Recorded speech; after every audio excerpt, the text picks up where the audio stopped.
Hello bachcho, let's see this question. The periodic time of rotation of certain star is 22 days and the radius is 7 into 10 raised to the power 8 meter. If the wavelength of light emitted by its surface be 4320 angstrom, the Doppler shift will be.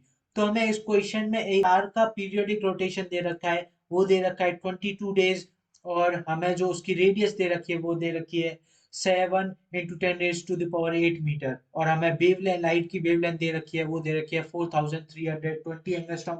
तो हमें Doppler Swift found करना है। तो हम जानते हैं Doppler Swift होता है, वो होता है delta lambda equals to V upon C multiplied lambda.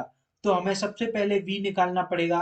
तो वी निकालने के लिए हमारे पास होगा, वो होगा 2 पाई आर अपॉन टी। तो हमें आर की वैल्यू दे रखी है, वो दे रखी है 7 × 10⁻⁸ और जो टी दे रखा है वो दे रखा है 22 डेज। और हम डेज को अगर सेकंड में चेंज करें तो हमें क्वेश्चन में ही गिवन है 1 डे इक्वल्स टू 86,400 सेकेंड। तो हम इसे मल्टीप्लाइड कर देंगे 80,400 सेकेंड से। तो ये आंसर हमारे पास, इसे सॉल्व करके जो हमारे पास आएगा वो आएगा 23.127 इंटू 10 स्क्वायर मीटर पर सेकेंड।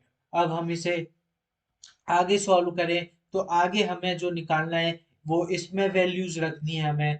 तो delta lambda equals to V अभी हमने फाउंड किया है, वो आया 23.127 इंटू 10 स्क्वायर मीटर पर सेकेंड।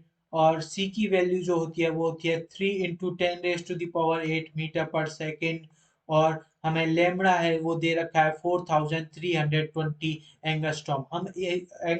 हम वेवलेंथ की जो है यूनिट चेंज नहीं कर रहे हैं, क्योंकि हमारा डेल्टा लेमड़ा यानी कि फ्रिंज शिफ्ट आएगा वो एंगस्ट्रॉम में ही आ जाएगा।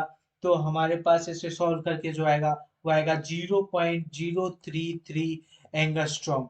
तो ये हमारा फाइनल आंसर हो जाएगा, that fringe shift equals to 0.033 angstrom.